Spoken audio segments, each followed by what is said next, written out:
एक आदमी की पत्नी अचानक से बहुत बीमार पड़ गई।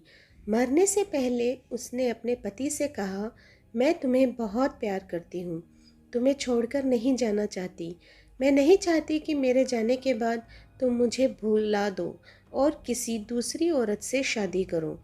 वादा करो कि मेरे मरने के बाद तुम किसी और से प्रेम नहीं करोगे, वरना मेरी आत्मा तुम्हें चैन से जीने नहीं देगी। और इतना कहकर वो चल बसी। उसके जाने के कुछ महीनों तक उस आदमी ने किसी दूसरी औरत की तरफ देखा तक नहीं। पर एक दिन उसकी मुलाकात एक ऐसी लड़की से हुई जिसे वह चाहने लगा। बात बढ़ते बढ़ते शादी तक आ गई और उनकी शादी हो गई।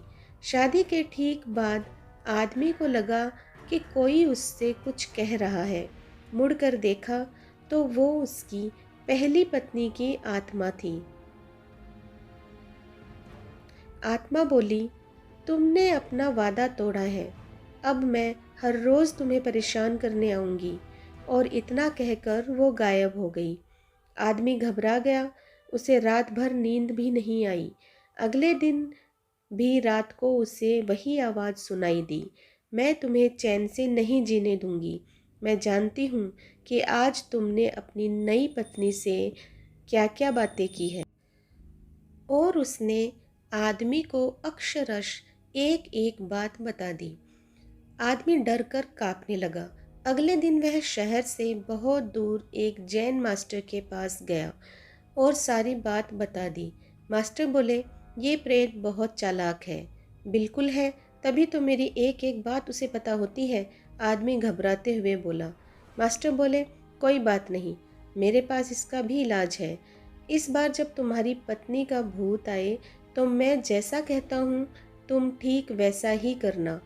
उस रात जब आत्मा वापस आई तो आदमी बोला, तुम इतनी चालाक हो, मैं तुमसे कुछ भी नहीं छिपा सकता। और जैसा कि तुम चाहती हो, मैं अपनी पत्नी को छोड़ने के लिए भी तैयार हूँ। पर उसके लिए तुम्हें एक प्रश्न का उत्तर देना होगा, और अगर तुम उत्तर न दे पाई तो तुम्हें हमेशा हमेशा के लिए मेरा पीछा छोड़ना होगा।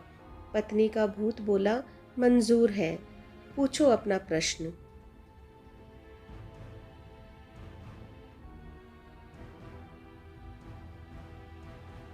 आदमी ने फौरन जमीन पर पड़े बहुत सारे छोटे छोटे कंकर अपनी मुट्ठी में भर लिए और बोला, बताओ मेरी मुट्ठी में कितने कंकड़ हैं। और ठीक उसी समय भूत गायब हो गया। कुछ हफ्तों बाद वो एक बार फिर से जैन मास्टर के पास उनका शुक्रिया अदा करने पहुंचा। मास्टर, उस भूत ने मेरा पीछा छुड़ाने के लिए मैं जीवन भर आपका आभारी रहूंगा।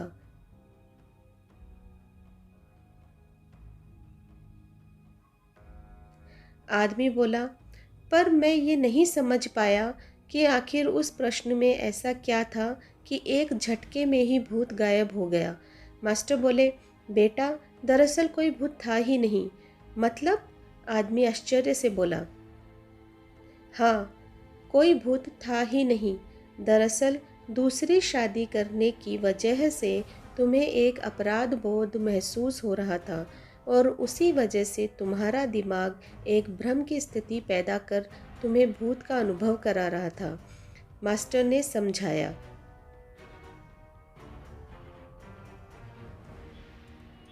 पर ऐसा था तो वो मेरी हर एक बात कैसे जान जाता था? आदमी ने पूछा।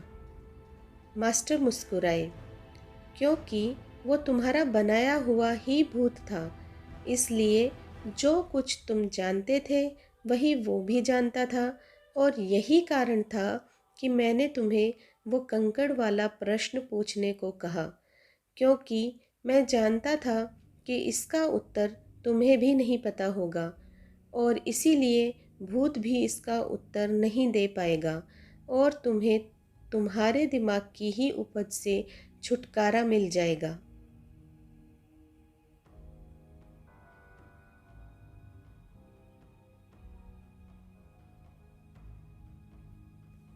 आदमी अब पूरी बात समझ चुका था।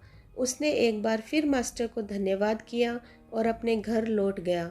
कई बार हमारे मन में भी किसी पुरानी बात को लेकर एक गिल्ट फीलिंग रह जाती है कि कहानी में भूत का आना उसी तरह की फीलिंग का एक एक्सट्रीम फॉर्म है।